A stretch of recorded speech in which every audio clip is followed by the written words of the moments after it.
I often deal with business owners who are blindly going down a path, and it sounds very, let's say, heroic that that they're never going to give up. But sometimes you push it too far. You've got to know when the end of the road is there. Never give up until it actually is time to give up. Yeah, I was attempted to be the first person. It wasn't a race, it wasn't a speed record, but I found myself rushing. I found myself making up my own timeline and saying I have to get to the next point before this date. And that was a load of bollocks. I didn't need to do that. I didn't need to compete with myself to that level. And I almost died because of it. And I learned a harsh lesson. And then, after that, I started to top up more with my water. I started to take my time and listen more to my body.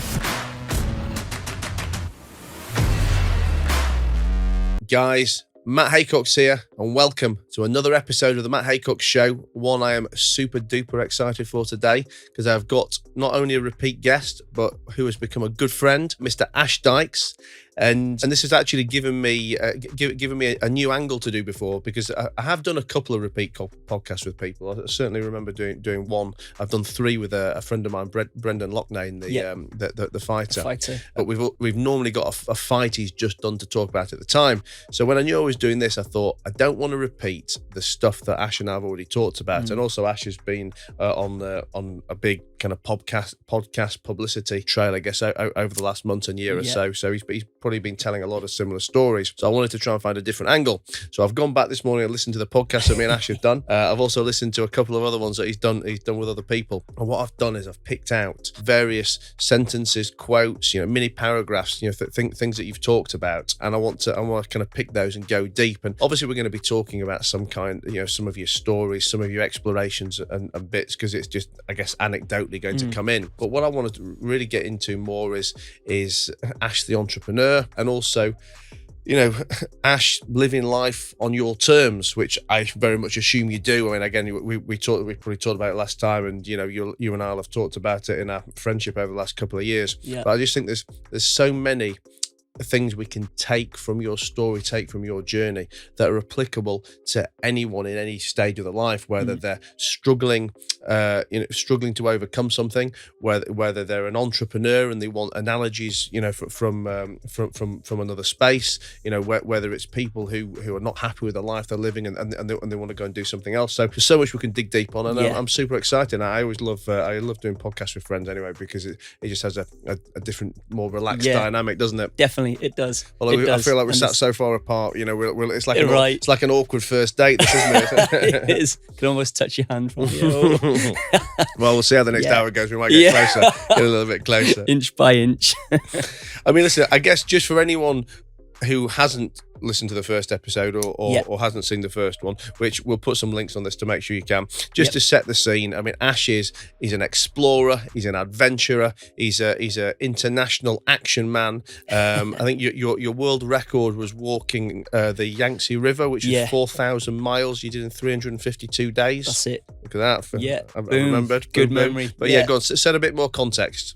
So that was in 2019. That was the sort of biggest, the most ambitious expedition. It was Guinness World Record. It was Nat Geo documentary. It was then onto the Joe Rogan podcast, and sort of really was the catalyst of the career. But before that, I also became the first person to hike Madagascar's length. That was 155 days, 1,600 miles, and that was just brutal. Everything happened. I don't think there was one day that was just a pleasant day's trek. And then Mongolia was the first record, and that was solo, unsupported, invalid insurance, no pickup or evacuation plan, pulling an 18-stone trailer behind, carrying everything that I needed to survive the 1,500 mile across the Altai Mountains, Gobi Desert, and Mongolian steppe.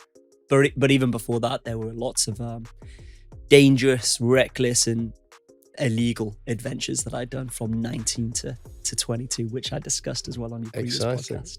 Well, listen, let's get straight in it then with a question that I guess I haven't prepared, because you just made me think of it then. You said that the Yangtze River one, the kind of National Geographic, that was the start of the career, really, as in when it went from, I guess, being a hobby to being a career. I mean, prior to that, did you think that was going to be turning it into a career, turning it into something monetized, or were you still kind of just having fun, living life, being an adventurer at that point?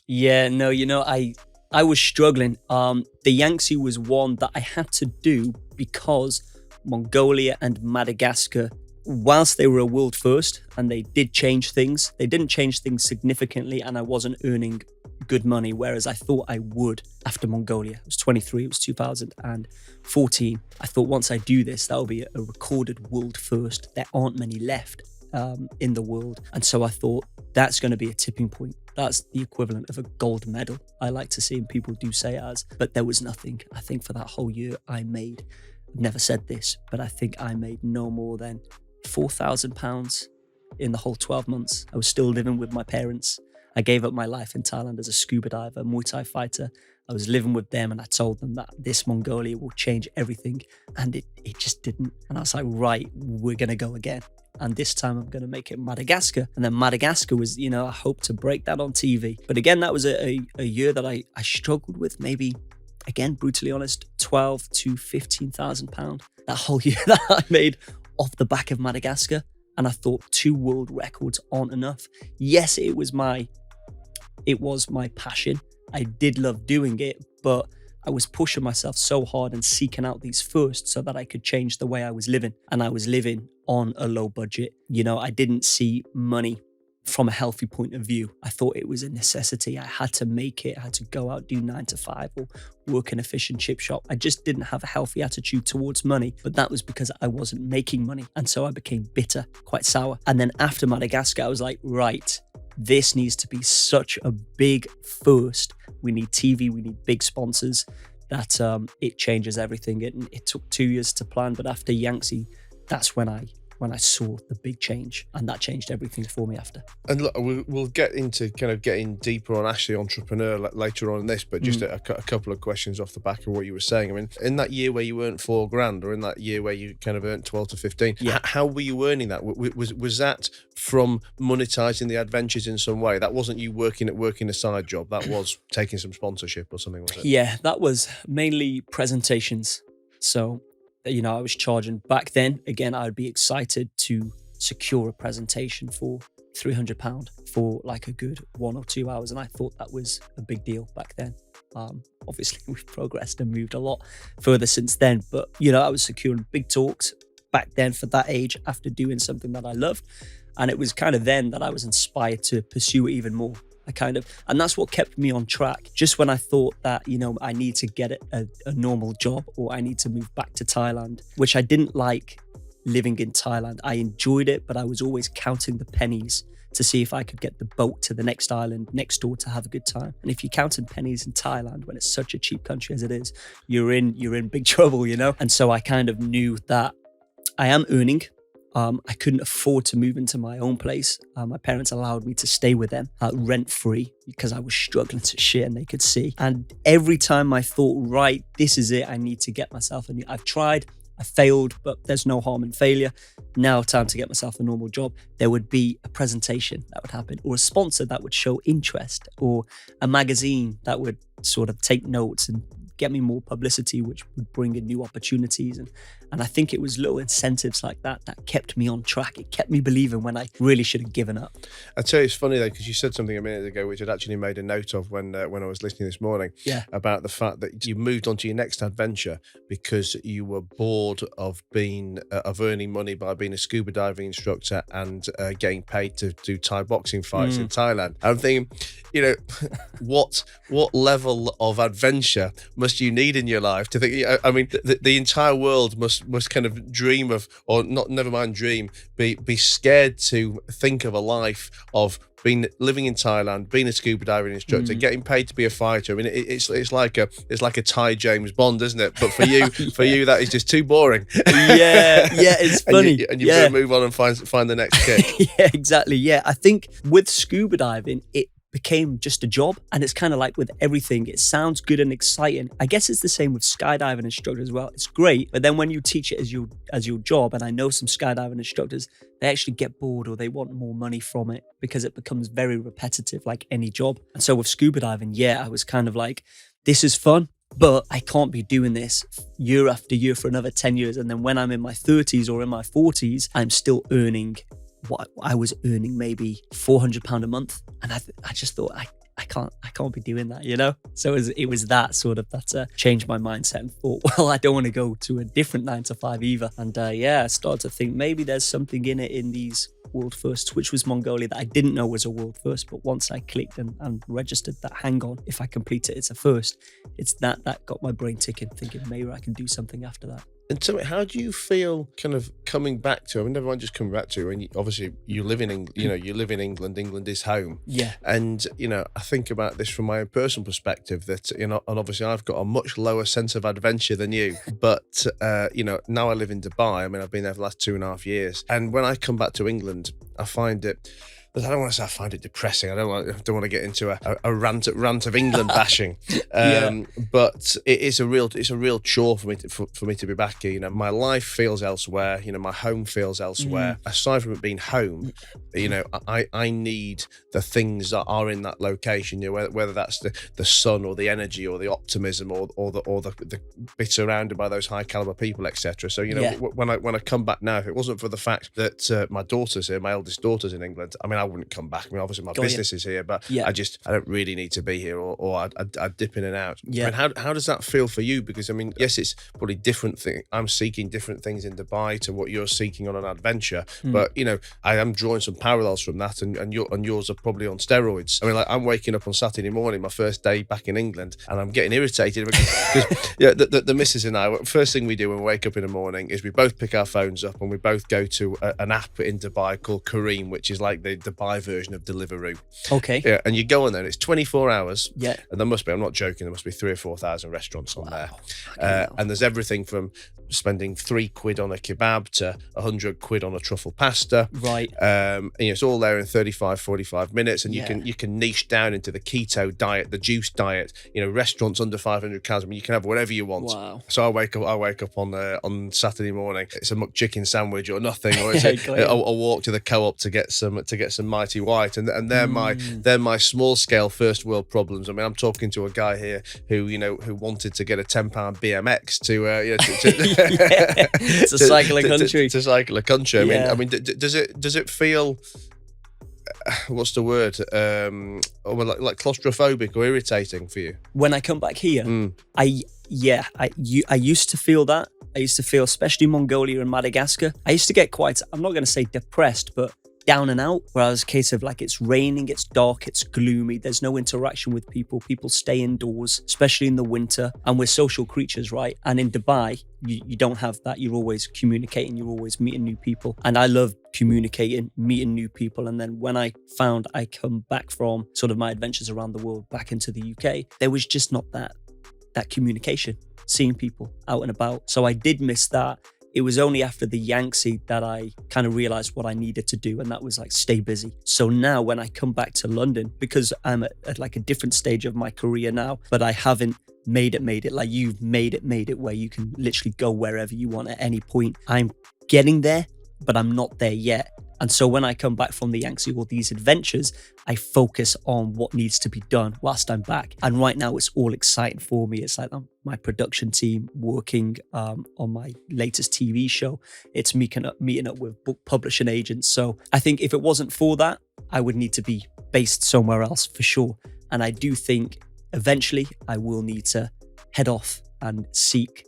I've always looked at Dubai, move my limited company out there and be based there. Dubai is one of those. I remember you came on my first, it was your first time, wasn't it? It was your first time and my first time. We went in December 2020. Yeah, and then again in 2021, February. Do you remember we took quad bikes in the desert and I was wearing a pink dress? Yeah.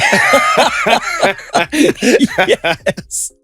Yeah, and there was that, wasn't it, the Greek restaurant where we were just smashing plates over each other's heads. And do you remember? I mean, it's obviously not as exciting as trying to skip a country with no passport like you were doing on your journeys. But do you remember we went with the girls to try and get into Abu Dhabi for the Grand Prix? And we couldn't get in because we tried to stay low on the radar, and we got kicked out. we were refused entry.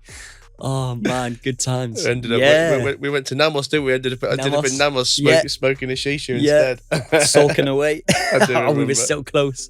Oh man, good times, good fucking times. And then again in 2021, wasn't it? So I think that's a place where I want to base myself in the future. I want a place out there because you're right. As much as now I'm loving it because I've only moved to London about 2 months ago and I'm loving London and what it has to offer, but it's been great weather. And so I could be blinded to the fact that this is marvelous weather. Whereas in the winter, that's all going to change and I'm not going to see the sun. It's going to be clouds. It's going to be like 7 hours daylight. But again, you know, I have to stay dogged. I'm not there yet. I'm still in the grind, if you like. So I'm just appreciating everything right now, taking it by stride and just trying to progress. Do you miss any aspects of Wales? Not yet. But I think I will, because it's only 2 months and I find myself, I'm really busy here. And so every day there's something that needs to be done and I'm meeting people, holding meetings or doing podcasts. Whereas in Wales, I just felt out of it. You know, there's no one coming in from Dubai to Wales. There's no one no good meetings, no good brands. My production team, if they needed me, I would need to take a trip from Wales and they'd need to cover that and I'd need to stay in a hotel and all of that. So now that I'm here in London, everything's on my doorstep. Like this morning I walked here, it was 15 minutes from my place. I noticed on Insta, yeah. You got here a lot quicker than me. My train going to King's Cross at 9:30. It took me 50 minutes to get here. Wow, yeah, crazy. I mean, have you got any advice to anyone thinking about moving to somewhere else? Because I mean, I talk about this with Dubai a lot, and I know when I first moved there, for me there was no real decision. I'd kind of gone on that holiday where you and I had gone together. I'd gone for 8 days. There was a lockdown in the UK, and for me it was very easy for 8 days to become 14, to become a month that just went on, because I didn't really feel any desire or attachment to come back to England. Yeah. But when I talk about the move, for me it was just always very simple. I just move. I decided I wanted to move, and I moved. And people in the UK, particularly, would make a big song and dance. Oh my God, you're moving to Dubai! It's crazy. You're not gonna like it. You're gonna be so unhappy. And what are you gonna do if you don't like it? To which my answer was, well, it was very easy to move, and it'll be very easy to move back. It's right. It's a plane ticket and a couple of suitcases out. It's a plane ticket and a couple of suitcases back. Yeah. I think, but people underestimate. They overestimate the difficulty involved in making a move, and they underestimate the impact that making that move will have on them. Whether that is career prospects for someone like you. I mean, obviously, finding production companies, finding sponsors, etc. in Wales, not going to be easy. Nope. But we always, I guess, naturally gravitate to where we're born, because that's where our family are. That's where our friends are. In the same way that growth comes from any learning, any education, any failings that we do along the way. Yeah. I think people completely underestimate the importance of moving to somewhere else. Yeah. And that's listen, I'm not here to sing the virtues of Dubai, for example, or you not to do it for London, because we've all got something that is more relevant to what we want to do. Whether it's seeking a bigger career, whether it's seeking, a better level of education, whether it's even, seeking relationships, so that you don't have to marry the bird down the street that you've known your entire life, because there's only 3 fit birds in the local town. That move and that growth is so important, but it's such a fear factor for so many people. I mean, obviously you've done it now. Was it complicated? No, it seemed complicated at the beginning. It seemed overwhelming, but again, I just focused on one step at a time, with everything, breaking the goals down. And you're right, I think as humans, we just thrive on development. And the only way to develop yourself is through experience, right? And it's one of those with moving and with getting out there, it's stuff like that. I almost say it can't be explained, it has to be experienced, because you could sit there all day long and explain the benefits of just trying something. But if they don't get it, they're never gonna do it. And that's what I saw. I kind of looked at the pros and cons to doing the adventure, to going off traveling, and all of my friends were kind of like, yeah, but what are you going to do once you've ticked off the bucket list for the world's highest bungee or trekking the Great Wall? At the end of the day, you're going to return home. We would have secured our degrees, a master's degree. We would have moved on with our careers, found a job that's paying well, and you'll still be traveling, ticking off bucket list after bucket list. And I knew that wasn't the vision. I knew that I was going out to travel in order to learn more and experience more, which would then open up new opportunities and options to life, because I knew my careers advisor was wrong when she listed 8 different occupations that you could potentially do. I knew there were hundreds of thousands out there. It's just I wasn't seeing them where I was currently based. So sometimes you just got to get out of that box, haven't you? Absolutely. And you're right, if it's a big move, you can always move back. You can always move back. If it doesn't work out, at least now you would have experienced it. You would have figured it out. Me coming to London, it's been one of those whereby I kind of think I should have moved sooner. Yeah.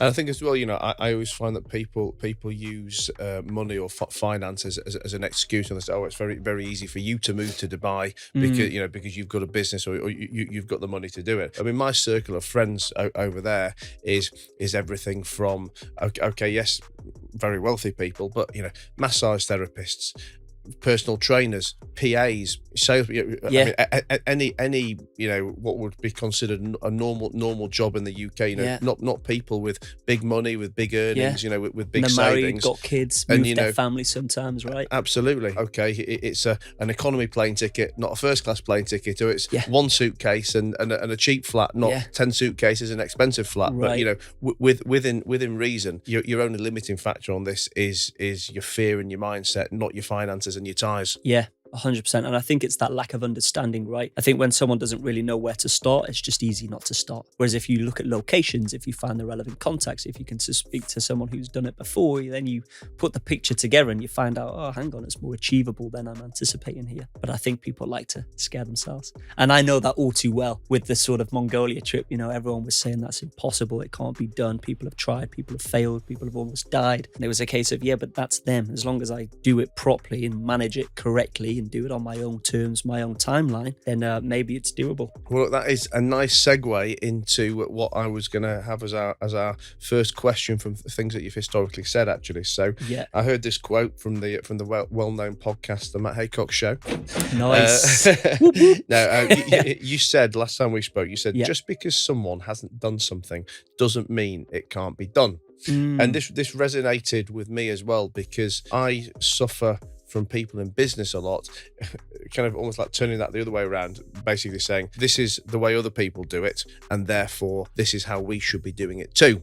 Right. I've obviously never thought in those terms, because I've always wanted to, I guess, break the mold or find a way to do what hasn't been done before. And it was only over the last few months that I'd actually come across the concept of, well, not the concept, but the definition of first principles thinking. And I started to read a bit deeper into that. And I guess being a new father again, I'm going to be looking forward to hearing why. Right. And for anyone listening to this, who doesn't know what first principles thinking is, it's effectively you're breaking everything down to the earliest stages. And kids are the prime example, because they'll go, why are we wearing that today? Oh, well, because we're going to at the office. But why do we have to wear a suit in the office? Well, because we're supposed to be smart in the office. But why? And then ultimately, most of these things, you tend to hit a point where it's, well, just because that's what we've always fucking done, you put your cutlery like that, or eat your food, whatever it may be. And I suffer it a lot in business, because people who've come from particularly bigger organisations, very, very much like to say, well, that's how they do it, so we should be doing it too. Whereas 9 times out of 10, the people who you're looking at aren't actually achieving an outcome that you want anyway. It's just how they've been doing it, and what we need to do is break it back down to its beginning principles and find a way to get what we want. So I mean, you were effectively saying the same thing, but in an opposite way, because you're trying to achieve things that other people haven't done. And particularly, I know when you did the Yangtze thing, someone had tried to do it, and he this was not just a someone, this was, I think, from memory, like an ex-military guy, a Navy SEAL, a very experienced explorer. And not only had he tried to do it, he'd failed 3 times, he'd been evacuated, but that wasn't enough to put you off. Just because he hadn't done it didn't mean there wasn't a way for you to find a way. So I think it was a very important quote. Definitely. And I just want to dig a bit deeper on that, because it applies so much to business and life in general. So I remember that clearly, and I remember it really getting me down, because I did have massive doubt. And this was Mongolia, so it was the desert that I was going to cross. And this guy, not only was he a Navy soldier, but he was a desert explorer. And I was your sort of beach bum living on an island, fighter, scuba diver, 22, no military background, and had never been to a desert before. I was living on an island, And so I think with that and the list that he sent me of all the different challenges, he dropped me a note, the guy directly who had attempted 3 times. And it was, incredible is the ability to continue no matter what. And that quote terrified me. I didn't know what he meant by that. It didn't make sense to me. I was there out thinking maybe that's his polite way of saying you don't stand a chicken's chance. Or maybe he's rooting for me and he's saying you've got to do something incredible to get through the hurdles that I face. I didn't know. And then when I started to speak to more people, and sort of they were putting more doubts and fears into my into my head saying it's impossible. Experienced people as well, people who were local to the country. What did that guy say to you? You're nuts, don't do it. He didn't. He said, look out for the dangers, and then left that incredible as the abilities to continue no matter what. But the dangers were sort of like drunken nomadic drifters, grey wolves, stagnant water, dry wells, snow blizzards, sandstorms. And it was a big list. And it did put me off. Did you ask him why he never tried a fourth time? I didn't ask. But I think he suffered psychologically. I think he was out there, and it's just his mind, and then the dehydration on top of it. The desert just does something to your mindset when you're out there, and you've got to stay strong and remember your why, which again is great for business, right? In business, you're dealing with a lot of money, you're dealing with a lot of people, a lot of sort of decision makers, and there's big risks involved, and it's easy to just sort of bail out when you could be so close to achieving something great. I watched, I don't know the name of it. It's the Nike.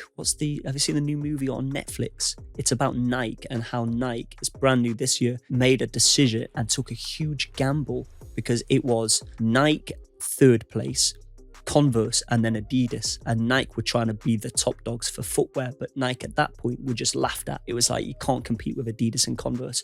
And they had this vision of trying to get Michael Jordan on board. And Michael Jordan wasn't anything special then. He was just sort of, this guy was a headhunter, and he could see something in Michael Jordan. So he took a risk, and he spent all of the budget that they had, which was $250,000. And they normally split that amongst 3 players.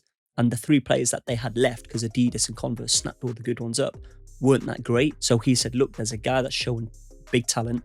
Let's invest all the money in him. And the boss was like, no, we can't do that. It's ridiculous. And like everyone was laughing, WME management laughing at him. And they ended up going ahead. And Michael Jordan said no, because why would he accept the same deal? And so what they ended up doing is giving him an allocated percentage, which was the first time that was ever done from business to athlete, of footwear ever sold. I think he got 1%. And we will create your own line and call them Air Jordans. And he agreed to that. And within that first year, they were hoping to make $3 million. They went on to make $400 million. I'll have to Google this and watch this later. Check it out. I watched it the other night, and I was like, wow, talk about business and taking risks. And that just jumped them right up. And right now they make $4 billion a year on just that line, just Air Jordan line, still to this day. Wow. Tell me, because you said a minute ago about obviously, parallels with business and not giving up. I guess there's the old expression in business of never giving up, and the right time to give up is never, etc. But I also believe, from a business perspective, that never give up until it actually is time to give up. Yeah. And this is normally a mistake that I guess earlier stage business owners make. Not necessarily early stage ones, but people who've never been through something utterly catastrophic and detrimental. And yeah. I mean, my backstory involves a very spectacular bankruptcy at 27, 28 years old. And I actually look back now and think that I was lucky it happened to me. Right. I probably didn't feel it at the time, and didn't feel it for a few years thereafter. But I always very much believe that you only learn from the things that go wrong, not from the things that go right. Yeah, and it's these it's these formative experiences that give us the knowledge we need, and often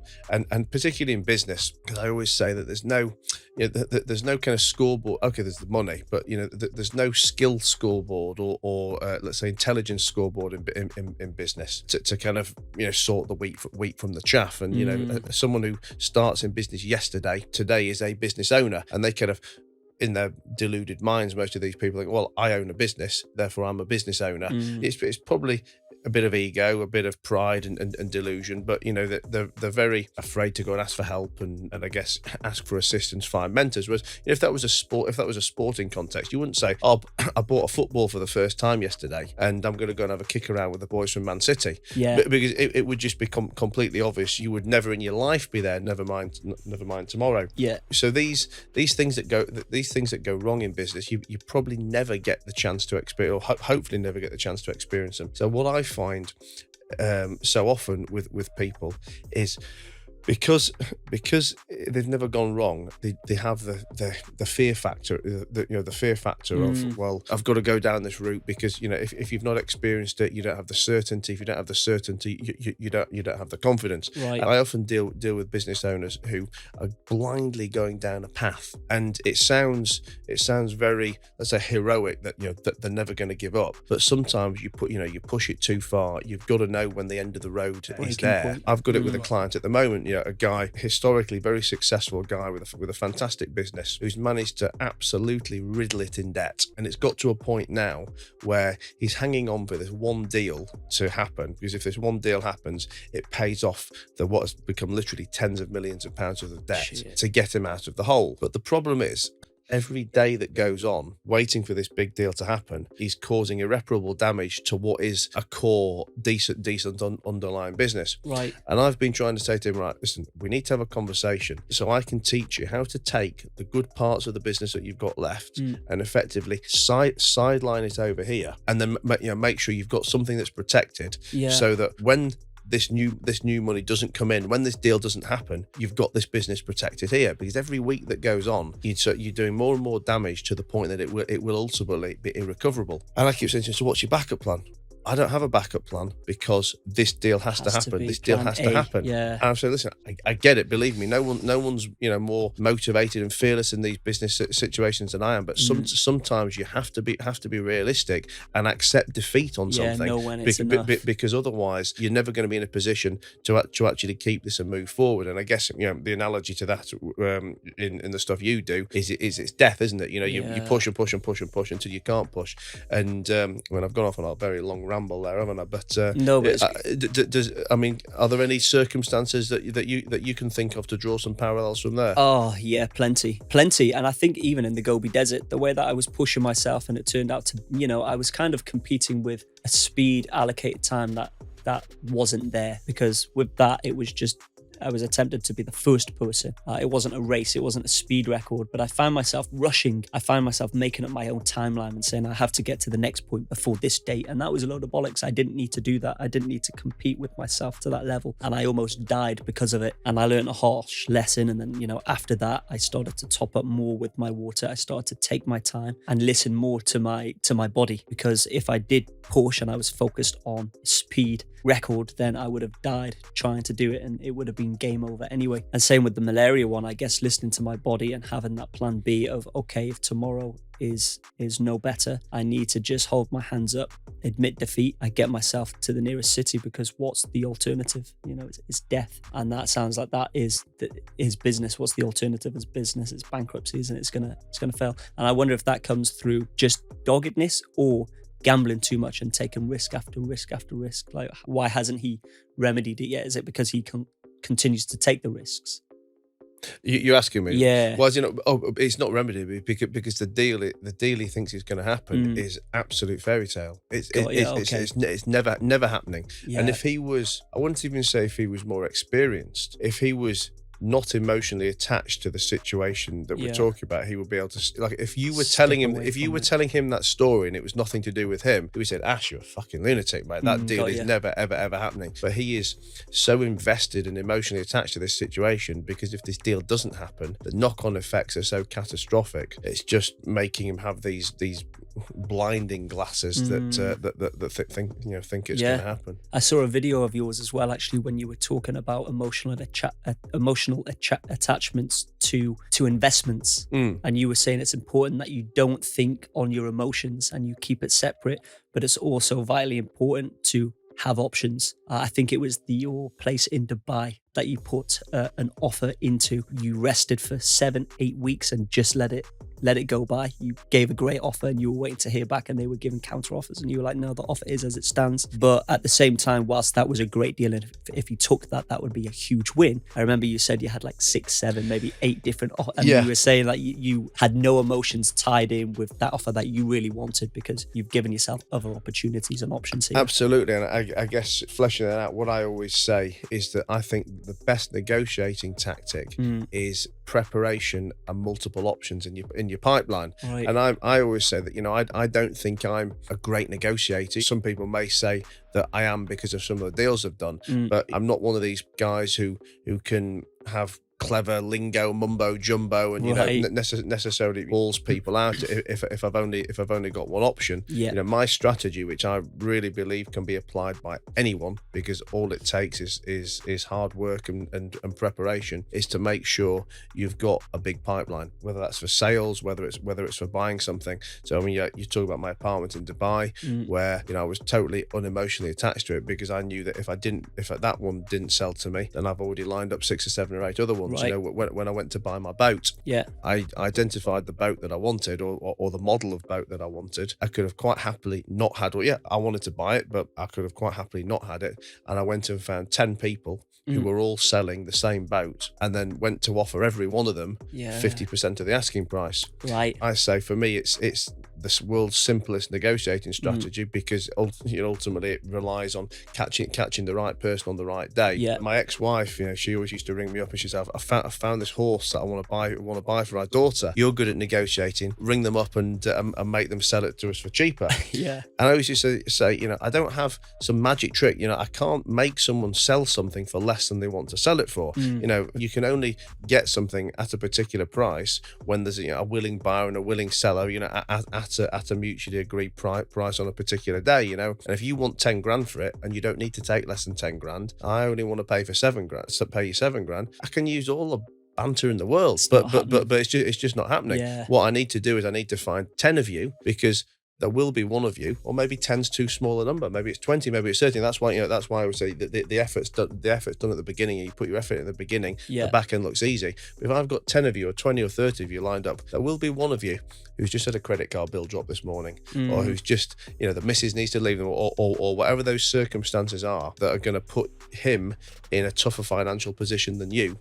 Or you're just about to go on your next adventure, so you think, fuck it, I could do with a bit of cash. And that's the trigger point. And that's the only way you can do it. Got you. Because I remember seeing that video, and I actually took inspiration off that for TV shows, because I found myself constantly focusing on one channel. That channel's Channel 4 in the UK. With Mongolia, and we were unsuccessful. We didn't get that on any TV platform, but I went again with Madagascar, and we were unsuccessful with that. We didn't get any TV platform. And I remember it, I don't regret it, but I do remember looking and constantly pushing and fighting for a TV channel, you know, in the UK, predominantly Channel 4, because I had some competition that was on Channel 4, and I thought my expeditions stood out more. I thought my personality was better, you know, and I thought the stories and the engagements that I had with the locals would interest the audience more than sort of his stories and his engagements, because he's a man of very few words. And so I was like, what is this? What is the deal? And so that really frustrated me. And it was up until the Yangtze, where then I was really focused in on just a number of different UK channels. But it was only now, the Great War, where I thought, fuck it, any channel is good, international, UK, it doesn't matter. And it was only when I thought, you know, fuck it, it doesn't matter, that Channel 4 are really interested in taking this show. And I'm like, wow, isn't it weird how I was so strung up on, like, emotionally attached to one specific channel, where there's hundreds of thousands of channels all over the world, you know, bigger channels as well that get bigger views. But UK is my home country. Channel 4 is the one that I really wanted to look into. And it's only when I just let go of all of that and opened myself to all the rest of the channels that they come floating in, and potentially close to taking it, fingers crossed, touch wood. And I was just like, wow. And I remember seeing that clip that it was probably only a few months ago, right? And I just, it was the same with me. Don't take things personally for, like, rejections from different sponsors. Don't get so caught up on working with a specific brand or a specific TV channel, because there's so many opportunities out there. But I wasn't opening up those opportunities because I was so fixated, focused on one, that I was missing all the noise around me. I mean, that's such a good analogy. I think that the step further I'd go on that as well, for anyone who's got their own, let's say, Ash style adventure or Ash style thing that they want to do, is in today's world now, if you can't, don't concentrate on one TV channel, concentrate on 10, 20, 50, 100. Yeah. And if none of those want you, well, all the platforms are out there for you to do it yourself. Yeah. And there's true. And there's more than one way to skin a cat. And if no one else will hire you, then go and find the sponsors or find the budget or do it some other way, and go and create your adventure, create your personality on YouTube, on Instagram, on however you're going to do it, because ultimately you can either A, build a big enough audience to monetize yourself there anyway, or B, let your product do the talking, and don't be, they say, emotionally attached and arsy about it. Oh, Channel 4 don't want me.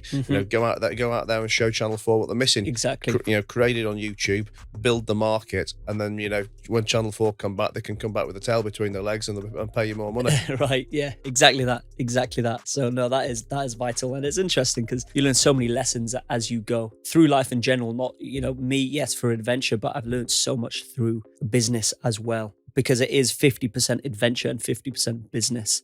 It's not all on one, because in order to be able to do these adventures, you have to be linking that in with business. Otherwise, it's literally just a hobby. And that's fine too. But it was the sake of it. For me, it was this or back to working in a fish and chip shop, or it was this or back to working as a scuba diver in Thailand on like £300-400 a month. And so that's why I really focused so much on this. But then I've learned so much during the process, And that's what I love. You kind of do whatever career path you're on. It's never just as straightforward as you like to believe. There's so many things intertwined into that, right? We've had to deal with different book publishing agents and speaking agencies, and how to build a brand and how to market. It all ties in, and I love it. I have grown to love it. And now I have a healthier sort of mindset when it comes to finance because of it. Because yes, it's taken hard work. Yes, I had to, really suffer, but it's all coming together now. Talk to me about death. About death. Obviously, when I was listening to some stuff back this morning, you mentioned a couple of times of various situations that you've been in where you thought that could have been the end. Yeah. And too many times. Death's probably one of the only few things that scares me. I mean, obviously you're probably scared of snakes or whatever, but in terms of something truly scary, for me it's death, and I guess because it comes with that fear of the unknown. I mean, it's the ultimate fear of the unknown, isn't it? And I describe my ability to control stress by the fact that I always say, if I look at any individual thing, I say to myself, is it going to bankrupt me or is it going to kill me? And if the answer to the question is no to either of those, I say, what do I give a fuck? What is it to be stressed about? Yeah, it's so true. A lot of people struggle with that though, right? Yeah, no, completely. And having been through the bankruptcy thing, I also know that isn't as bad. And having been through it, I've got the kind of, I guess, the knowledge and skills to deal with it. But there is no one yet who can come back and tell us tell us what it's like to be dead. Yeah. But I guess I only talk about it from the situation of knowing that at some point I will die and not fancying it. You've stared down the barrel of the gun, probably literally as well as well as figuratively, multiple times. I guess questions: what does it feel like? How do you motivate yourself to go on? Did you really think you were going to die? Were you scared? I don't know. Just talk me through it. Maybe give an exact story to put a bit of context. Yeah, I will. Because it's funny, but because I've experienced, near death a number of occasions, I know that it comes in a number of different forms. The feelings and the thoughts surrounding whatever situation that you're in. Like catching malaria was totally different to what I thought and I felt in the Gobi Desert, where I was alone and there was no person, and I knew that death was certain if I didn't make it. Malaria is one of those where I had guides with me, I could communicate with people, and I didn't realize it, but I was very quickly dying, a lot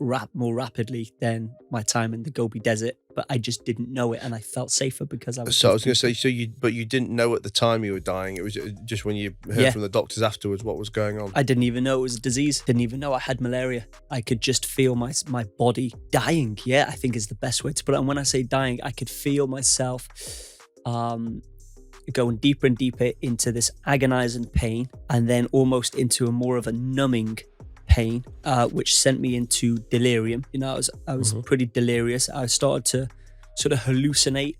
There was sort of not necessarily objects, but more voices in my head. And I'll tell you one scary example is the morning where I called it quits and I said, I need to get to the nearest city because this isn't dehydration. This is some form of disease of some kind. I woke up in the morning and there was about a 45-minute mental battle I just saw water on the side and I needed to get my water, but I was also exhausted and I was fucked. And I was drifting off to sleep, dozing off, and I could hear two voices in my head, scarily enough. And one voice was, I remember it just whispering calmly, just do nothing, go to sleep. It will be a painless death. There's no feeling, you won't feel it at all.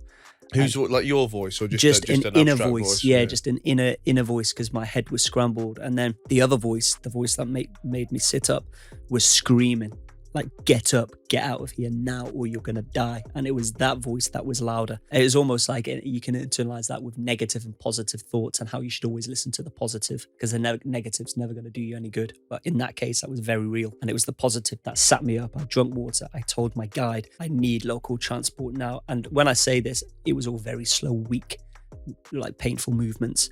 We got transport. I arrived into the hotel because I was effectively quarantined because they didn't know what kind of disease I had. They took my blood and they came back and said, you've got falciparum. And if you were only 3 hours later, bearing in mind I was trekking and had the disease in my system for 5 days, and it usually kills you within 24 hours. If you were 3 hours longer, you would have potentially slipped into a coma and therefore died. And that was when I was like, whoa. So that, it only dawned on me there and then, like, holy shit, I was actually dying.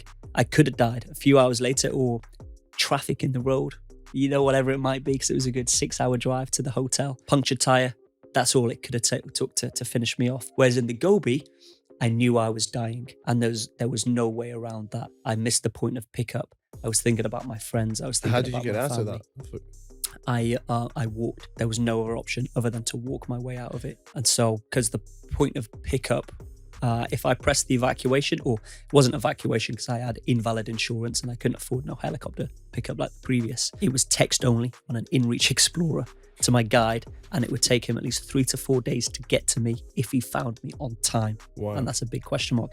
And then another 2 days for him to get me to safety. And I honestly, at that point, didn't believe I could survive 6 days. So what kept you walking? I think it was a couple of things. I remember one point feeling sorry for myself, hiding under my trailer for an hour at a time. It was 40 degrees Celsius. It was a 120 kilogram trailer that was pulling through soft sand, which meant the wheels were digging into the sand, making it feel like 500 kilograms. There was no breeze, no natural shelter. My organs were almost drying up, and I had the last remaining dribbles of water at this point when the well was dry. Wow. Well, that was meant to be my pickup point for extra water, and that's when I realised I'm fucked.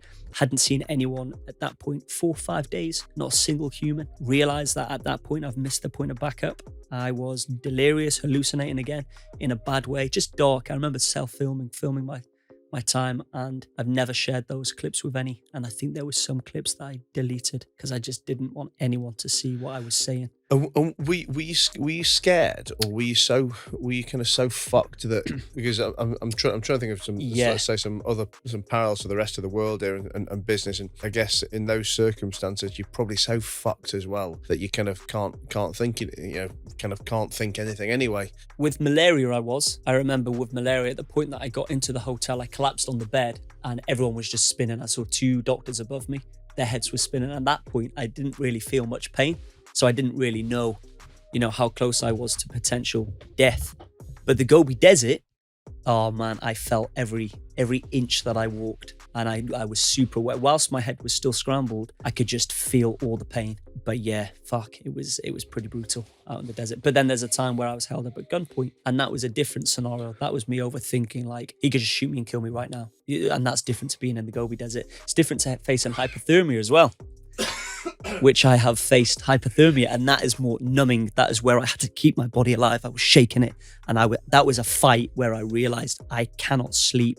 I could feel my body about to faint, and I had to shake my body. I had to stay awake. I almost had to fight this fainting feeling.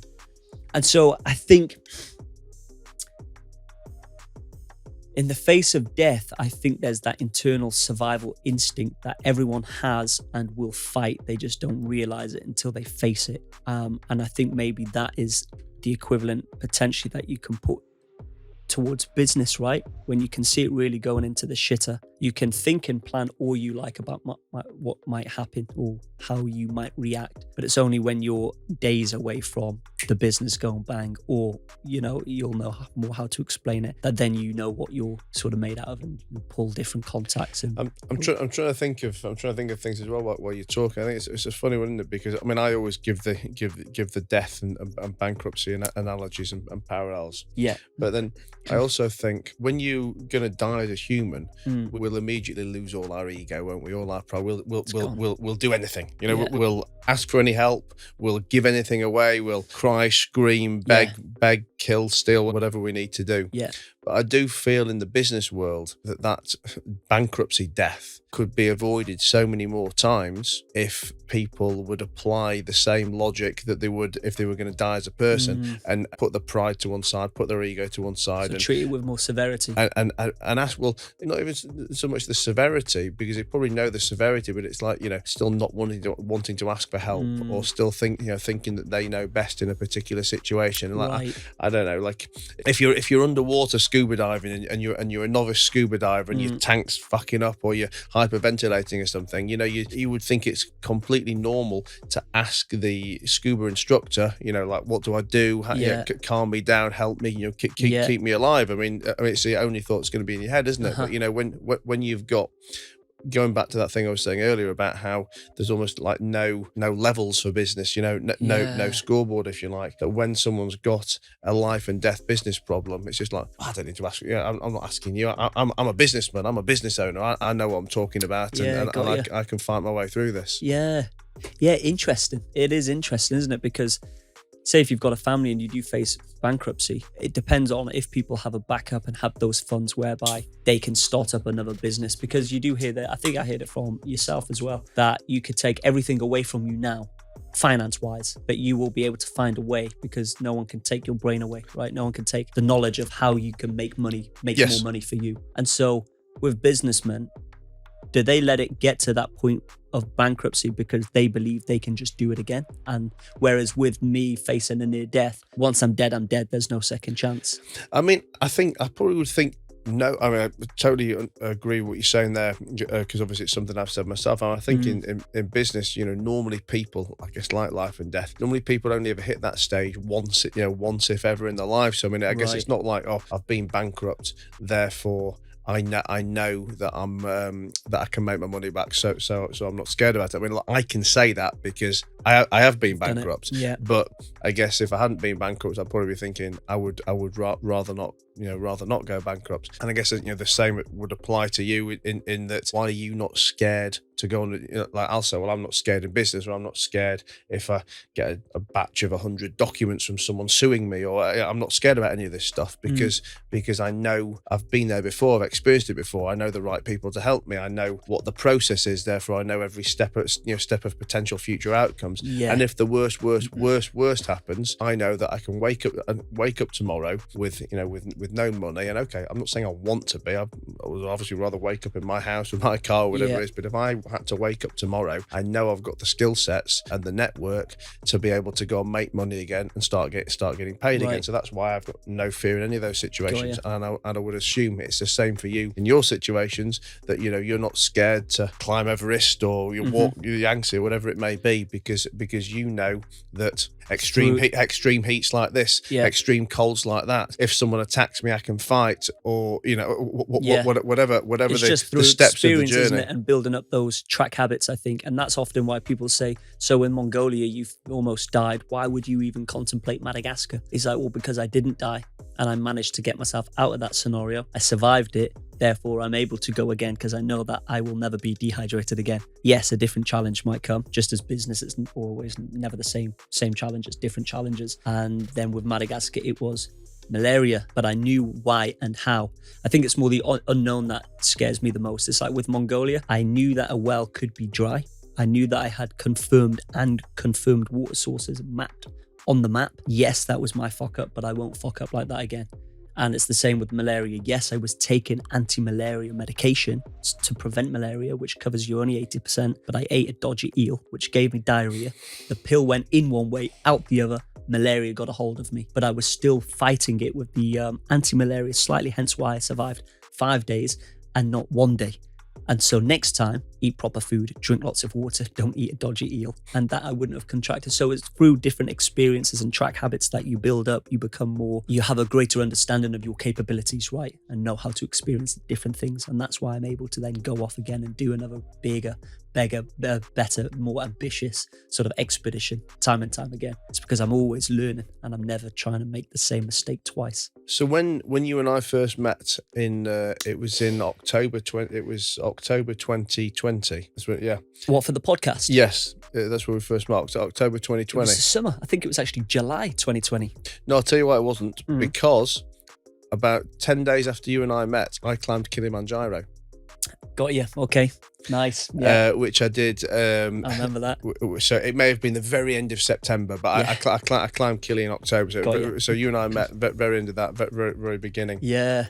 And so I guess not that I can talk with any experience like you, but having done something now, I can relate to some of the bits you're saying. But I made a note of a few things that you said this morning, which all I think tie in for anyone wanting to do something. You said about the importance between mental and physical, and that 70% of anyone trying to achieve something is mindset. The other 30% is physical. You said that we're far more capable than we give ourselves credit for. So we've all got the ability to shoot high. But most people just don't, and those who talk about it but never do it, and people fail at the first step. So a few different but related things, and it all kind of resonated very much with me with the Kilimanjaro trip, where looking back at it now, listen, I will say it was very tough, and I'm sure I'm sure anyone wouldn't find out a walk in the park, no matter how fit you are. But I look back at that as an experience, and very much say that anyone who's got 2 arms and 2 legs that work well, as long as you've got no health issues, I fail to believe that anyone with the right mindset can't get up there. Right. Yet as a challenge, it's something that 0.0001% of the world have done, and is looked at as something super difficult, super high that only achievement. the elite can do. Exactly, and it just really resonated with me as to the importance of that mindset. I mean, I know when I did it, I agreed in a drunken dinner in July when JP said he was climbing it, and I said, oh yeah, sod it, I'll come along with you and do it. I then caught COVID, so I was bedridden for a few weeks, so I never got to train. Lost your training. I bought some boots that didn't fit, so I mean, literally by the time I'd got to base camp to actually start to do it, I think I'd climbed 2 of the 3 Yorkshire peaks, and the only reason I hadn't done the 3rd one is because on the 2nd one I bloody bust my ankle, so I couldn't carry on. So it was hardly a great training experience. But I tell all of that not to say it in a story that, oh, Matt's so great, he can climb a mountain without doing any training. I say that if I can climb a mountain without doing any training, then anybody else in physical, safe physical condition can do the same too. The right mindset. And it really resonated with me how much it is just such a mindset thing. Yeah. 100%. I think a lot of people are way more capable than they give themselves credit for, right? And they write themselves off too soon. What motivates me as well is seeing other people do these crazy challenges. Like Mike Horn in his 50s, he's like jacked, he's ripped, 6-pack, circumnavigated the planet via both poles, unmotorized, walking through the North Pole in the winter. Permanent darkness, had a polar bear sit on him as he had to cover his own mouth and nose as it was rummaging through his sledge, so he had to be super silent. Sir Ranulph Fiennes in his early 70s, I think it was, who ran the Marathon des Sables. It's like a marathon in the desert over 50 degrees Celsius. So I look at that sort of shit and I'm like, well, myself, I'm youthful, I train hard, I've got a good mindset. Of course I can do this or I can do that, or I like to think that I can, and then I go out and try it, because there's always people out there doing fucking crazy things, and I take inspiration from these people. And not only that, I take inspiration from so many people going against the odds and achieving time and time again. I take inspiration from yourself as well. I follow your stories, I follow your social media, and it's almost like different people who have faced difficult times, whether that's bankruptcy or whether that's hurdles or even physical challenges. Like you hear people summiting Everest with one leg, all of this crazy stuff. And I think it's people going against the odds, picking themselves up and doing it anyway, or picking themselves up when they're at their absolute rock bottom. It's just fucking inspiring. And that, I think, is what also feeds my mindset. I don't just sort of try to motivate myself. I seek inspiration from many people from all sort of different walks of life and different business, different categories, because there's people doing fucking bonkers shit all the time, every day. And I think as well, that's why it's so important to surround yourself by the right people as well, because you say we don't give ourselves enough credit for what we're capable of. I'd actually probably go further than that and say we probably once did give ourselves credit for it. We just allow the negative people around us to talk us out of it and tell us it can't be done. And in the same way that, you know, being surrounded by 4 or 5 positive people, or 4 or 5 people, you know, with a 6-pack is going to get you a 6-pack, or 4 or 5 people who can scale a mountain will probably get you somewhere to scaling a mountain. Being surrounded by all the negative people that say I can't do it, you can't do it, you know, laughing you down, talking you down, is ultimately, you know, what chips away and makes you think it's, you know, inverted commas normal. You know, what's normal? Well, what everybody else has already told us. Yeah, and I think we've got to cut those people out. I cut my old friends out of my life in terms of hanging around with them often, because, you know, late at high school and in college, it was that mindset. It was that mindset of, you know, go to college, go to university, do a 9 to 5, you know, pay bills, struggling to get by, but that's life. We accept it, you know, stuck in the matrix type of mentality. And any time I would put out a great idea or a very different suggestion, it would get shut down and you'd get laughed at. And I was thinking, geez, my ideas and sort of vision is so wasted on these people, and I had to cut them out. Have you ever had to have that conversation? Have you ever had the conversation? I mean, did you just cut them out, or have you actually ever had that conversation with someone to say, you know, we're going in different directions, you know, you're holding me back?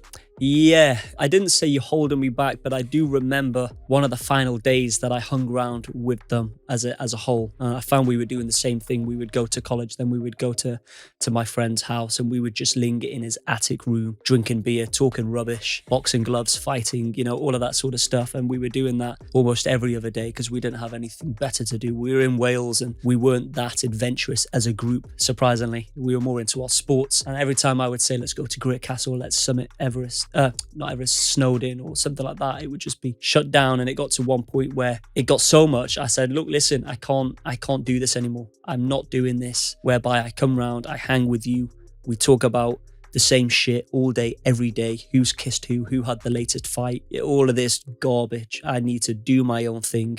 I have some good visions, I need to tackle them. And I remember that was one of the last days. And you know, after that, I think it was the next day, I started up boxing. I put my car on for sale. I had this plan to travel and was now tackling different ways where I could make money. I was lifeguarding, I was waiting on, and I was working at a fish and chip shop in Wales. And it was one of the single best things I ever did. And there's a perfect example. I just cut them out. There's still a few that I meet up with and I talk to who are still friends, but I'll meet them one-to-one rather than like the group. Yeah. And I think that was the best thing I did, because then I really tackled, and I probably moved things forward. What would have usually took me 5 years with them, say if I stayed on track and wasn't sort of demotivated from hanging with them, what would have taken 5 years hanging with them, I did in like a year and a half. Have you seen any of them take inspiration from you and kind of, you know, better their lives in any way? I think so, yeah. I think I have. Not directly. They've not said it directly, but they will write and comment every now and then, and they will be nice about it. You know, I'm proud of you. And out of the group we hung with, you know, it was always you that was going to go on to do big things. So they've said nice things, and I guess they're at that part of their life where they do look back and they do reflect, and hopefully they don't have any regrets, because, you know, each to their own. But I think maybe they do look and think, yeah, he needed to, I understand why he needed to get out and do his thing, because he needed to go there to get where he is now. And we were probably holding him back. Tell me, the first journey, or some of the journeys you did with a partner. Yes. And then I think ultimately he decided that the Yangtze one was a step too far. The Mongolia. Is it Mongolia? Yeah. Is a step too far, and you kind of separated. Talk to me about that partnership, and obviously it's a leading question again, slinging it back to a business type analogy, because I guess, for me in business, you can either have the right partner where 1 + 1 = 3, or you've got the wrong partner where it's taking you backwards, or almost as bad as taking you backwards. You're almost like Siamese twins who neither of you bring anything different to the equation. You just both end up splitting the pie. What was your partnership like? It was a great partnership towards the beginning, where we were doing these adventures and travels for the pure love and passion of it. Because this guy, I would throw an idea out. It was Matt Norman.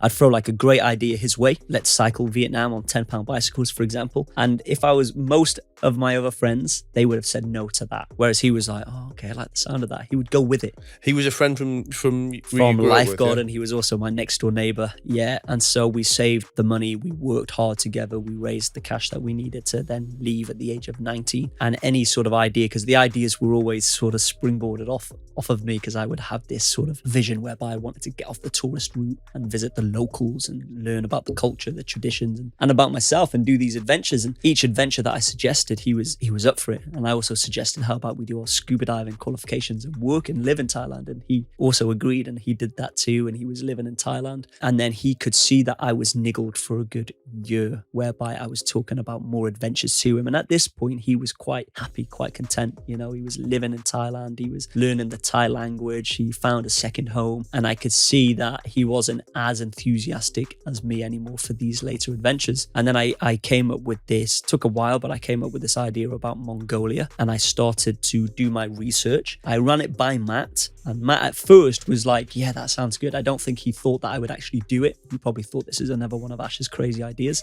But the more I looked into it, the more excited I became. And when I realized it would be a recorded world first, I then started to talk to him about the business side of that, saying, look, man, if we are the first recorded people ever to do Mongolia, we'll be down in the history books. We'll be fucking publishing books. We'll be in the newspapers, magazines. We'll turn it into a career.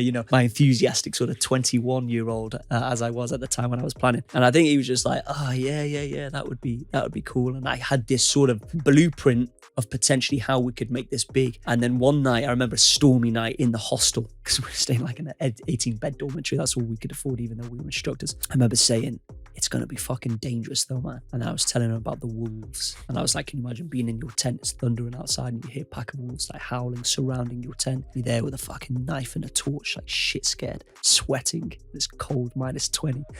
And that next day, he just never mentioned anything of it. Every time I would suggest, are we ready to move on to next steps, he would just be like, And then I realized then I had scared him mentally to the point that he didn't want to do it. But then I later learned that that's the best thing you could possibly do. And then people who would want to join me on future adventures, I wouldn't tell them the best things about it. I wouldn't tell them the highlights. I would force them to visualize the darkest, most terrifying, shittest times that will happen when they're with me. And if they were put off, amazing, because when you joined me, you would have bailed or been evacuated or would have died. Whereas if they weren't put off and they still had this enthusiasm, I know that, wow, okay, amazing. They're going to be great.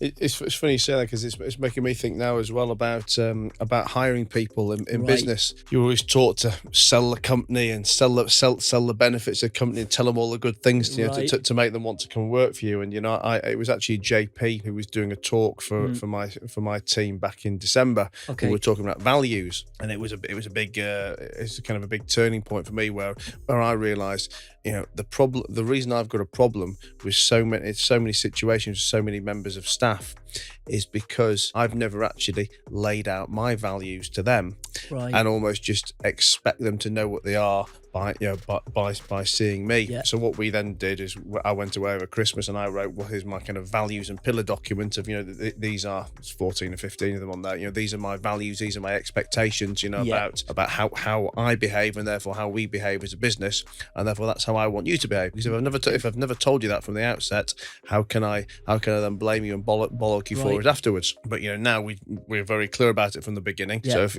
if I say, I don't know, you're expected to be proactive or entrepreneurial, or we love to work at 11 o'clock at night on a Sunday. Well, if I've never told you that before, then how can I expect you? But now I have told you. So if you come and you don't do it, then I've got every right to bollock you. And I guess it's just the same with that, really. If you only tell everyone the good stuff, then yeah, for sure. And I think it goes one step further to say that when a UK photographer came out, he flew out from the UK to China to join me for 3 weeks on the Yangtze hike. We were met by a landslide, and I said to him, look, this is a pretty dangerous landslide. There's no way around it. The mountain range is too big. We could detour, but I would add 3 days, and I've already got a year along. I don't want to add any days if I can help it. And I gave him 2 different options of how we can cross that. And I said, get rid of all your ego, get rid of your pride. There's no ego out here. It's life or death. It's not a case of winning or losing. I want you to scout those 2 locations. I'm going to leave you to it. I'm going to go off for 10 minutes and leave you with your own thoughts. And I need you to come and tell me whether you feel you're capable and confident enough to be able to tackle one of the 2. And I was like, and don't lie to me, because when we are halfway over the landslide, if I then see on your face, which I will, that you can't continue, there's no turning back. I'll be leaving you with the wolves. Yeah, as in like it was so bad, the landslide, that he almost couldn't turn and do a 180 and go back. That's how sketchy this was. And I left him for 10 minutes. And whatever decision he makes is the right decision. I would go, because I don't know his capabilities. I know he came back and he said, no, the risks are too big. And that was day 1. 6 hours into day 1 when he was supposed to join me for 3 weeks, and he made the right choice. I was like, yeah, let's go back and send you on your way back to the UK. And we did, because it's at that point where you've really got to lay it out for them, and they can only tell you from that point whether they can do what you've set for them or whether they can't. And he had a wife and a kid back at home as well, so the risks were just simply too big. And I kind of left it on him, which was good, because I don't know anyone else's capabilities that joined me. And I think 10 of the 16 people that joined me were evacuated. Wow. And I got to a point where I just put a stop on the expedition. No one could join me, because I often forget, and you'll know from business, I didn't give myself credit for what I had achieved and experienced. Therefore, I would just let people join, like, yeah, of course, it's only like sort of hiking, but it's survival, watch out for the wolves and bears. And straight away, that's enough to freak people out. Well, they don't know how to, it's like me trying to join them as a photographer and like trying to keep up as a pro photographer. It's like, I don't know what I'm doing. Whereas they were in my industry then, and they were kind of like, fuck this. Tell me, where's Matty now? Your old neighbour Matty. Matt is living in South Wales. So I believe now he's gone through a number of different jobs recently, but I believe now he is helping to maintain and make products for yachts. You still friends? Yachts. Still friends. Yeah, he's married now. He met his girlfriend in Hong Kong on the app Bumble, which he recommended to me.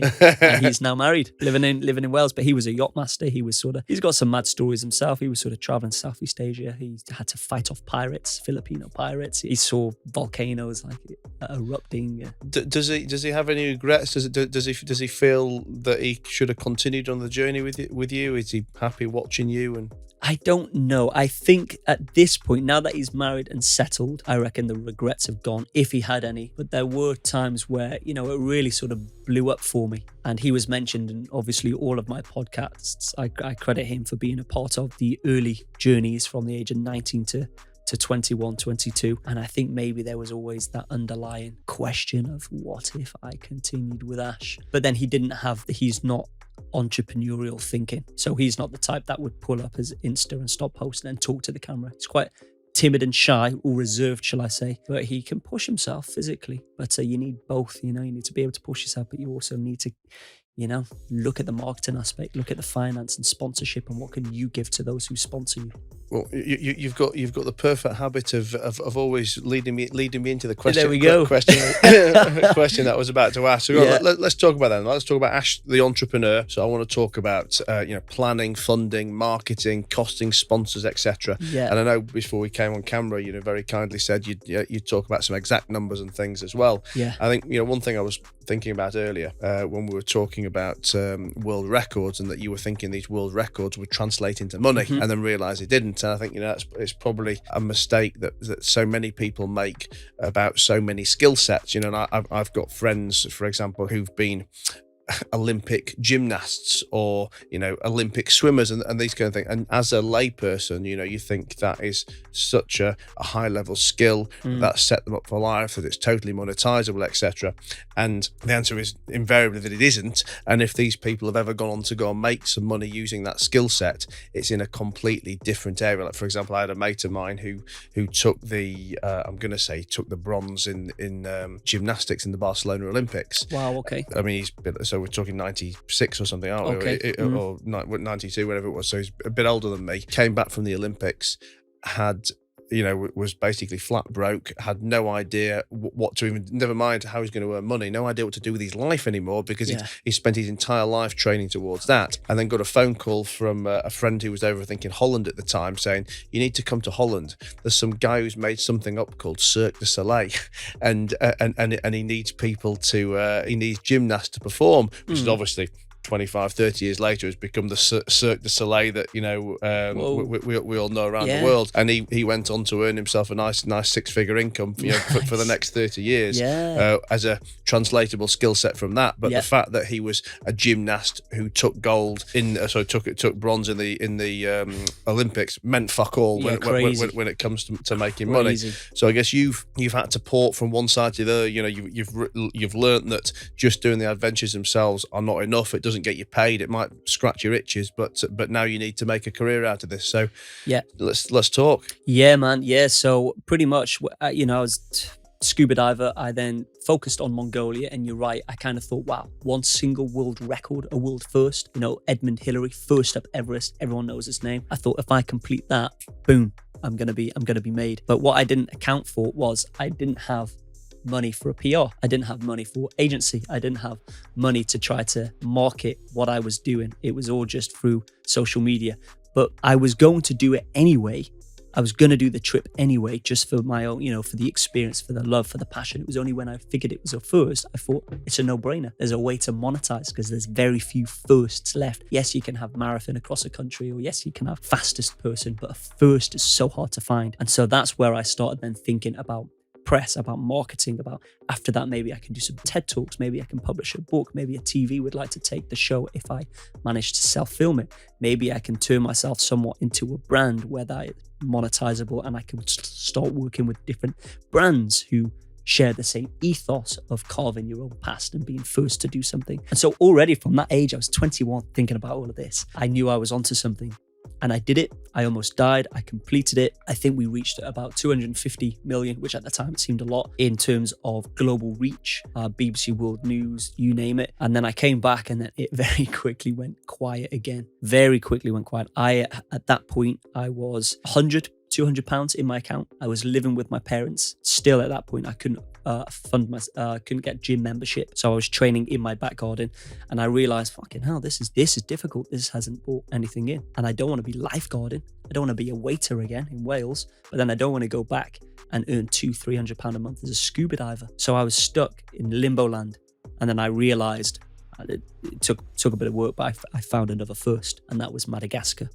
But it was only when I did a UK theatre tour after Mongolia. Sorry, I forgot about that. Okay. And that was that brought me in, about, being honest, about 4 to 5k, and that's pretty much all as I earned for that whole year. Were you so how many theatre did you do? Were you the only speaker? Yeah, I was hosting my own theatre. There was 13 different theatres across the UK. It was 90 minutes. Just an evening with Ash. Similar style, yeah. It was called Breaking Mongolia with Ash Dykes, but it was 90 minutes like that. That was my only income for the year. How did you promote that? How did you sell it? And I guess that, because I'm trying to put this in context for people watching or listening to make some analogies for the things that they do. And again, also when you talk that into real money, if you did 13 things at 4 or 5 grand, you're probably getting 250 quid a throw or something. About that. And I'm sure I had to cover my own petrol, rent out a car, because I couldn't afford a car, so I rented out a car, did a partnership with a local dealer whereby they would do it cheaper. So I managed to get around with that 13 venues. Took about a whole month of my time. Couldn't go anywhere, had to be based there. And that it was when I was doing that tour, I spoke to the speaking agency, because it was the agency Speakers from the Edge that organized that, and he said that is by far the cheapest world first record that he's ever heard of. It was $5,000 for a world first, Whereas if you take away insurance, logistical help, and flights, you've got $2,000 to get across the country. And so it was one of the cheapest. And then after that, I was kind of like, fucking hell, I need to do something else. And so it was Madagascar. Madagascar was a struggle to raise funds for that. It was raise funds or like go and work for the funds myself. And how did you raise funds? So I mean, let's try and break it down into a few stages for people. I mean, so you realize you need to raise funds. You then decide you're going to ask for sponsorships, presumably. Do you then break the sponsorships into headline, main, sub-main? Then do you then go out and think, right, who is a good sponsor for this? I will outbound outreach to these people. Exactly, yeah. You'll get a list of brands that would associate well with you, that share a similar ethos. You would give them different levels of entry, different options that they can sponsor. And the main thing is, once you've spoke about yourself and your world first record and your attempt to be a second world first record holder, you break down why it would be good for them, what they can get in return. And then you would pretty much find the right emails and you just send and you send and you send. Hundreds, 1,000. Rejections, and I didn't get one brand. I've got certain brands offering kit. That was easy. Plenty of kit coming my way, but that doesn't give it go ahead. And it was actually my local council, Conway Council, that jumped on board. Oh, really? Yeah, and gave enough funds to get it over the line. Did you go outreach to them, or did they just happen to hear about it and come to you? I reached out to them. Yeah, so I was literally covering all angles right now. Had to get my marketing hat on, if you like, and be like, what can I benefit here? Who would benefit from it? And like, so many have turned me down. And at that point I had 1,000 followers on Instagram. No one was really seeing these adventures, and the brands were just like, well, fucking hell, he's going to reach like 100 people. And so I could talk about world news and BBC all I want, but again, that wasn't guaranteed, because not even any PR firms that I didn't work with, but if I worked with them, can't guarantee stuff like that. So it was very, very fucking hard. And then we went again with the Yangtze, and the Yangtze was going to be different. And this was a funny one. And this is where I believe you should just take risks like this, is with the Yangtze, I was struggling to get that off the ground. This was a whole bigger thing. This was a big production. This was different teams. This was governments involved. I needed the right permits, the right visas, because I was going into sensitive sort of national parks for the Yangtze River in China. And I remember many different teams from around the world were just slack. They just weren't working. And then I was like, what can I do to kick them up the ass? And I remember I created a press release. I put a press release together. There's a bit more budget behind this now. Various different sponsors were coming on board. And I went to Canary Wharf, the pagination, and I launched a press release, and I attached all of these different brands' names, all of these, the production company that said they would help, the fixers that said they'd be a part of it. I put their brand, their company, their name in that press release. And now it was in BBC World News. It was on BBC. It was on Channel 5 News. So they saw that I was serious and they couldn't put it off. So yeah, we'll give you a hand next year. That kicked them up their ass, and they started fucking working, thinking our name is out there saying we're going to help Ash with this trip. We're forced. Our hand is forced to help him, Love it. And that was a big, my family, my friends went against that. And I was like, yes, it's a risk, and it's a risk on my name as well. Lying effectively. But I thought if it pulls off, it could really benefit, and it might be the only way to get Mission Yangtze the green light. And through that, I was then able to contact more brands. But now I had done because I could afford it. Yeah. I had got a PR firm on board and done a sort of press release before the trip. They could see that the BBC were covering it, that the Times were covering, the Telegraph. So it's like, this is before, and I've not even started yet. So that's when people start to come on board more then, and that was a lot easier. And then after the Yangtze, cutting a long story short, it was like on the couch on the one show. It was Good Morning Britain. It was the Joe Rogan podcast. It was then pulled in by Dwayne Johnson's agent, meeting with the president and vice president of Discovery and that show. But that took 8 years up to that point. And have you got a team that work with you now, or do you have like an agent and a manager? Like, do you have like different outsourced people that you go to? Different outsourced people, yeah. So I've got my distribution company in Singapore. They're American team, but based in Singapore, and they cover the world in terms of channels. I've got my production team, Zigzag Productions, here in London, and then I've actually got a team, CICC, in China, and they've recently sold the latest show to Tencent, which is the biggest platform in China. It's kind of like a Netflix of China. And then in terms of agency, we've got agencies lined up, and they can only make a decision based on where my latest TV show goes in the UK. And then we've even got Between Us. Well, it's not Between Us anymore, but we've got Penguins, the book publishing company. Yeah. They want to secure a deal, but again, they're waiting on which channel takes the show in the UK. And then I guess this one, whilst it's already in a great place now, depending on what UK-based channel takes this show, it will just take it to that next level again. Awesome. Which will finally be the make after a decade. And it's that overnight success of 10 years in the making. Exactly. Yeah, I think people will see it and be like, lucky him. But I honestly, up to now, I've faced thousands. It has to be over 2,000 rejections. Has to be, from different brands, sponsors, magazines, radio, TV, logistics, productions. It must all gather up to over thousands. I've faced heartbreak. I've faced, it's been very tough. It's been a struggle, and I've lived with my parents a lot of the time because I've simply had no fucking money. But I finally broke through last year. It took a fucking while. But it's that dogmatic pursuit of vision, of niche, being in a niche that you love, where you want the success, you want the payoff, but you've also loved every step of the way along the journey. I don't regret any of it. I've learned a lot. It's been great fun, and it is now nice to be on this side whereby I could talk about it, because the last time we did the podcast, you wouldn't catch me saying this stuff. I was in the middle of it still, whereas now I'm in a much better place. I'm excited. The future is bright. And at least now I've got it in me, and I know that I just keep fighting and fighting and fighting. So it's great. Well, listen, I've got one more question for you before we go, Yes. because I'm conscious we've got to wrap up. I guess we've gone the ups and downs and ended in the happy place. So I guess another happy place question to ask you is: you've got a girlfriend. Yeah, we see you guys on Instagram a bit more now, and I know you always post about happy to get back to her, and you spend a lot of time apart when you're on your journeys. Yes. Talk to me about the importance of the right partner as a relationship partner for success. And again, it's a question I always ask people. I talk about it from a business perspective. I've got mates who are professional fighters, professional sportsmen. You talk with them, and I guess you've got a very unique career where that right support is absolutely essential to to keeping your mindset right, to being in the headspace. And I always say that for any success, you either have to have the right partner or no partner. Yeah. Yes. And there's absolutely nothing wrong with being single. No. But you can, and it will be better to be single in the pursuit of success if you haven't got a partner where 1 + 1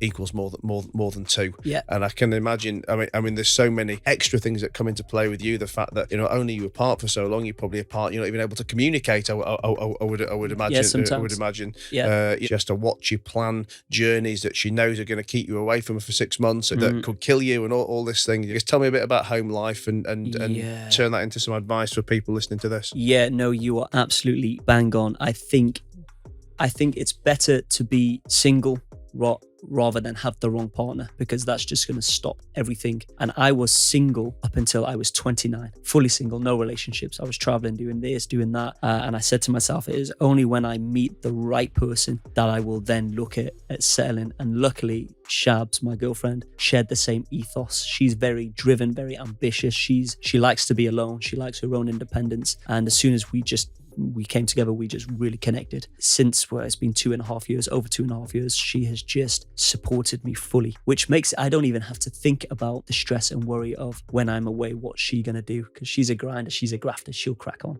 Yes, we miss each other a lot, and we are solidly close. And especially on this 4.5 month journey that I was away filming the Great War Show, that was hard, but we would video call when we could, when I was in the signal area, and she would always just be solidly in support and talking about, it's only 2 months left and then you'll be back here and you would have achieved the biggest steps so far of your adventuring career. And that was so important to hear, because it could have quite easily been the flip side, where she could have been resentful, and in right reasons as well. She could have found ways to say that this isn't fair and what you're doing isn't fair and I can't live with this. But right from the get-go, from very few first times dating, we were open books with each other. And I think you have to be, because you've got to be in full support of one another. And it's just like me with her now, as she's getting started in her career. I'm in full support, and she's got to do what she's got to do to get ahead. And if that means she's working till 11 p.m. or whatever it is, you do that, because you have your path, I have my path. We have a shared path, but we must equally support each other. Yeah, I don't think it would have been very hard and a different story going to China this time around if I didn't have that supportive partner. Awesome.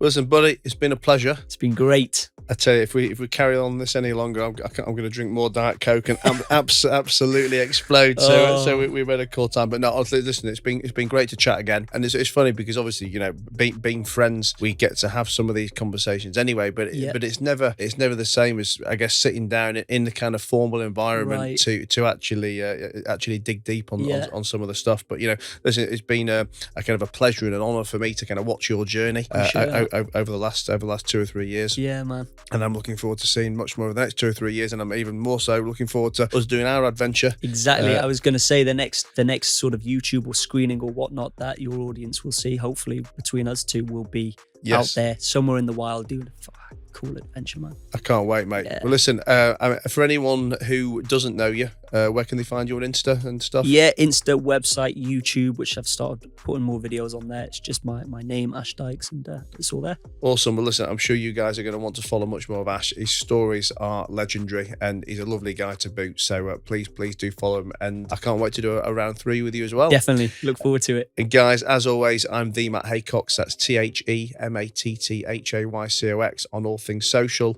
If you watch me on YouTube, you can listen to me on iTunes, on Spotify, wherever you take your podcasts. If you listen to me, you can also see my pretty face if you jump over onto YouTube. So give me a follow, press subscribe, press like, any of those things. If you don't already do it, and I'll see you in a future episode of the Matt Haycox Show.